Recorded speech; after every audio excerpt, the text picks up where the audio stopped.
Good morning. This is the home doc. I just wanted to go on a project I'm doing now, taking some carpet out of my bedroom here and putting some bamboo flooring that I had left over from the living room, family room area job. So just kind of want to go over some of the techniques I'm using to get it done and some of the first steps I had to do. Like I said, I had to pull all the carpet up first. And I had some, tack strips around the edges, pulled those up and vacuumed the floor real well and got it all smooth and cleaned up and vacuumed and dusted and everything. But then I had to basically get all the boxes we had of bamboo. We got them all basically taken out of the boxes after they sat for a couple of weeks and got them so the colors, there's some variations in colors. So then I can match up the colors how they're supposed to be. So then the next step basically is to kind of lay out the flooring to kind of give you some variations of shades and things. I mean, some light and dark, and like I said, this is leftover flooring, so it's not perfect, but it's not bad for another bedroom. So the first thing to do is basically get your first starter row against the wall and get that laid out.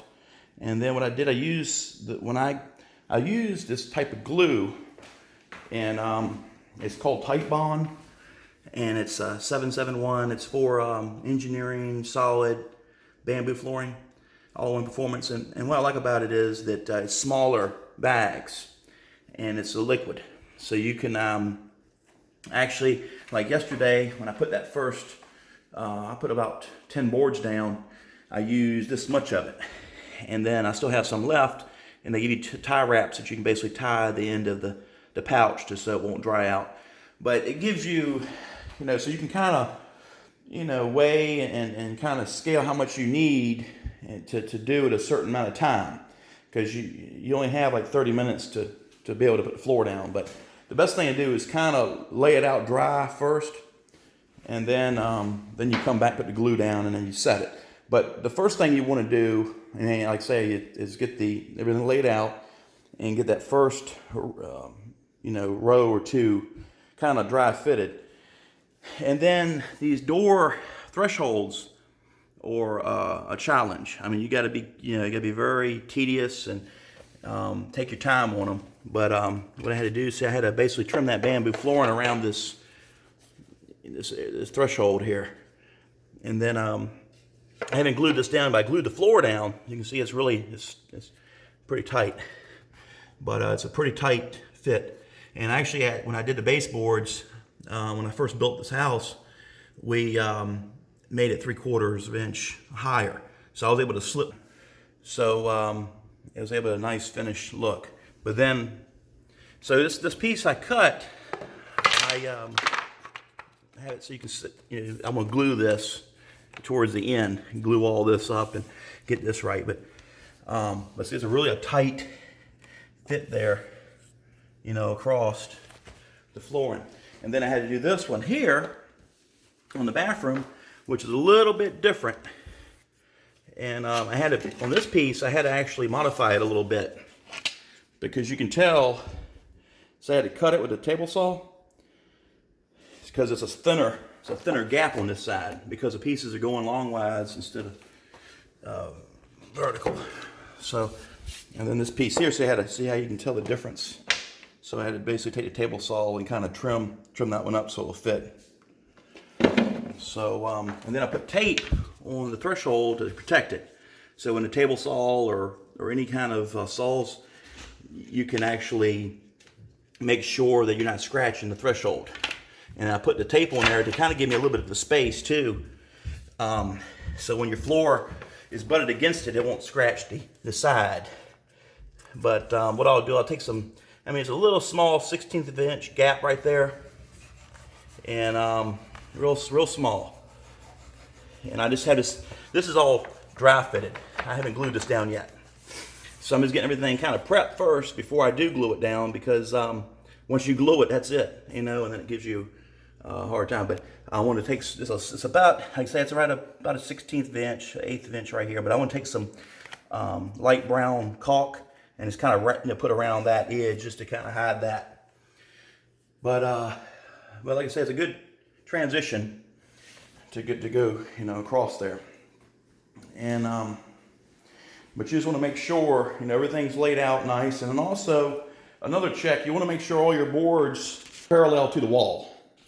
So what you have to do with that, you take a tape measure, and you kind of have to go over here and measure. So you measure here. This is 50 and 5/8, and then you go on the other side of the wall, and you want to measure 50. Make sure it's 50 and 5/8 also.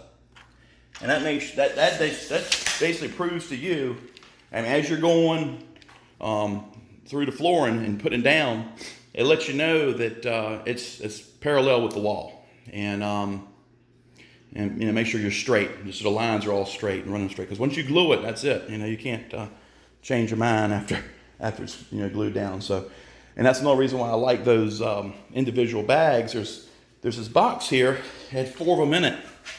And I got it from Lowe's, and it's an easier way, and it's easy cleanup. All you need is some mineral spirits and some water, and everything cleans up nice.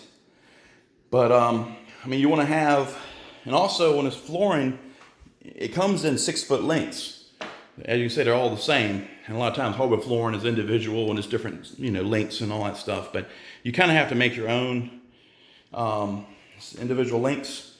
So you got different stacks here that you're able to kind of stagger your joints.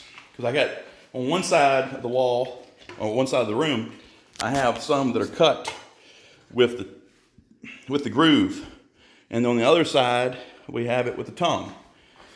So you can kind of change the shades of the color, because the flooring is different shades. And this is vertical carbonized bamboo flooring.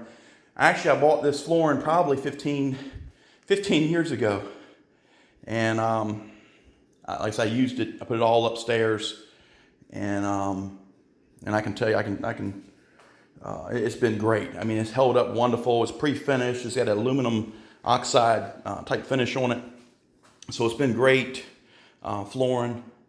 And actually, I'll tell you what, I'll show you. Pardon the mess here, because you got to kind of put drop cloths down and everything, because everything's kind of